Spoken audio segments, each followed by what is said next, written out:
So Zach Edey is one of the most interesting players in the NBA draft. And he's just one of the most interesting players in general because when was the last time we saw a 7'4" player who could actually play ball? Who could really play... What am I talking about? Victor Wembanyama was here last year. Other than Victor Wembanyama, who's a unicorn, when have we seen a legit 7'4" center with touch that can play ball? Yao? Is Yao the last time? But Zach Edey's such an intriguing prospect. But anyway, before we get on, if you guys are new to the channel, subscribe.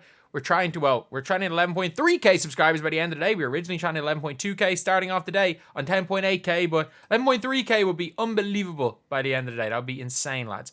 But Zach Edey, if you guys saw this tweet from Kevin O'Connor's, Portland Trail Blazers could target Zach Edey at number 7. The Blazers also worked out the Purdue center earlier in the month, and people around the NBA believe they're also extremely high on him. Not just for the 14th pick, but for their first choice at number 7. The bottom line is the Blazers seem to be looking to come away with a center to pair with Scoot Henderson. So at 7, there's going to be a center, and it's probably unlikely Donovan Clingan's on the board. I'd still take Kel'el Ware over him, but when the centers, the way the centers are being looked at in this draft is that there is Sarr, there is Clingan, then there's Edey, and then there's Kel'el Ware. And it just depends on who wants bigs.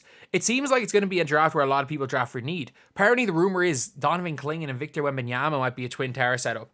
But I wouldn't be that opposed to, say, if the Blazers pass on him at 7, Spurs taking Edey at 8 and going with a real twin towers lineup. But Zach Edey can say here from Jonathan Gavoni, his combination of size, power, and intensity has been difficult to contain in private workout settings. There's simply not many players in this draft equipped to slow him down. One player who worked out against Zach Edey compared it to trying to guard Shaquille O'Neal. I'm telling you, he's going top 10. I'm telling you guys, he's going top 10. I'm a Zach Edey fan. For whoever drafts him will need a creative coach. 0 transition baskets all year. Will always be playing in the half court. I mean, Donovan Clingan, he's as quick as Donovan Clingan.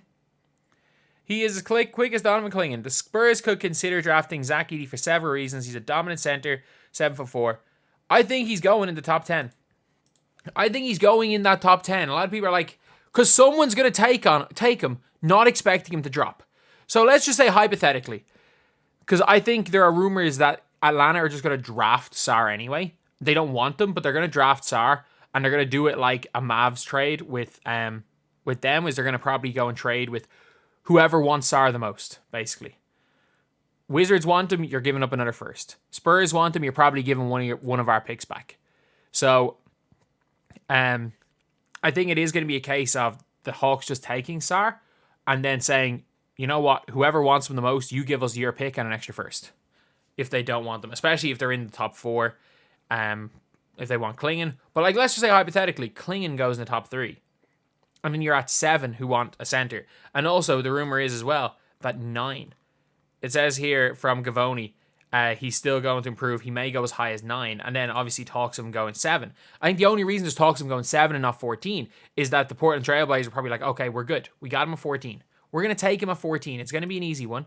Or it's going to be a bit of a reach, but we're going to take him at 14. But now if a team's looking for him at 9, you're like, oh crap, we got to take him at 7. And if you look at players that are probably going to be there at 7, potentially Reed Shepherd, potentially, obviously, Cody Williams is going to be there. You've got... Jeez, I'm struggling to think of names right now. Rob Dillingham's going to be there. Ron Holland's probably going to be there. So it's like, you've got a bunch of players, you're like, do these fit? If we want a big. And one of the big things is they might not be biggest fans of DeAndre Ayton. They obviously just maybe want to move him. Maybe they're thinking we can get a wing for DeAndre Ayton. Let's go and try get our big. And maybe Zach Edey's our big. Maybe we can use him in the half court for pick and rolls with Scoot, with our guys. Maybe we've got enough athleticism around them that we can use them. So that is going to be a really interesting one. But when it comes, from my opinion, when it comes to Zach Edey, I think I originally had him, in one of my mock drafts, I had him going 8. I think I might have him going 8 to San Antonio because I like the Twin Towers, which they might end up running with Clingan. But I do think that Zach Edey is supremely talented for a big man. There are not that many players in draft history that are like Zach Edey. So I think it's really tough to completely argue what he is because we haven't seen much like him. It says there that, or it says someone worked him out, said it was like guarding Shaq. I don't think there are many players in the NBA that are going to be able to guard him, but it's just whether or not how he like translates in defense, man. So he's way quicker than people thought. He's as quick as a Clingan. He's not going to be able to guard pick and rolls, but like neither can Rudy Gobert. It's going to take a good coach. And if you're Portland, I don't know. I'm trying to think of other teams around there. Like if you're the Spurs, I would like him to go to the Spurs because I think a good coach that will like, he's a player that if you can maximize his strengths and minimize his weaknesses, even at the NBA level, he can be an unbelievable center. If you're able to do that at the NBA level, you've got an unreal center on your hands and somebody that's going to be at worst an elite backup big.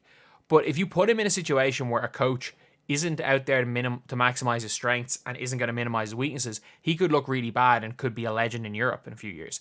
Like worst case scenario, the funny thing is the worst case scenario for his career is that he goes over to Europe and is maybe the best big man in the history of EuroLeague.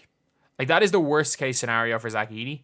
Obviously you want to be in the NBA. Everyone wants to be in the NBA. But like Zach Edey, somebody that only took up basketball late. He only took up basketball when he was older. He wasn't the biggest fan of the sport up until that point and just improved at a rapid rate. So, like, I think Zach Edey's going to be a good NBA player, but he's going to have a ridiculously good basketball career because even if he's not, like, we've seen what Edey Tavares has done at Real Madrid. Zach Edey's way, way, way better than Edey Tavares. So, yeah, like, I wouldn't be that surprised to see Zach Edey go into that top 10. I think still he's not going out of the lottery. I think this is like one of those moments where you're like, okay, yeah, these guys are not dropping out of the lottery. Just like Clingan is not dropping out of the top 4. Just like Sarr is not going to Atlanta.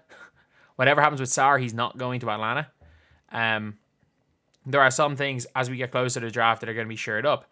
And I think that Edey going number 1, or no, not going number 1, Jesus. Edey going in that top 10 is looking like it's as good as a guarantee. Which I actually which I don't mind. I really don't hate that pick. I don't hate the Zach Edey pick because I think that he has that potential to be a really good NBA player. It's just all about, when it comes to Zach Edey, it is all about situation. It's all about who the coach is and it's all about how the team that he's going to play on. Because if, again, there are teams that will maximize his weaknesses the way they play and will minimize his strengths. And if he's in one of those situations, there's no point. There is absolutely no point in one of those situations for Zach Edey being on the floor. And I think he could be, it just goes one of two ways. Either he's one of the best giants to ever play the game. Because if you want to look at like absolute giants that were good, Mark Eaton obviously was a defensive juggernaut. He was insanely good. Yao Ming was really good. And I'm talking about like 7'4 plus. You've got Wemby, who's going to be unbelievable if he doesn't get injured. But other than that, there were no really great giants. And he has that ability to be at that Mark Eaton level. I doubt he'll be Yao level. He's definitely not going to be Wemby level. But if he's at that Mark Eaton level for his career, that's best case scenario. He could be insane. Otherwise, I don't know. He's going to be a legend in Europe either way. But it would be great to see him go top 10 because I think in the right situation and a team that actually really wants him, he could be really good. Especially with his improvements on just for his quickness and everything like that.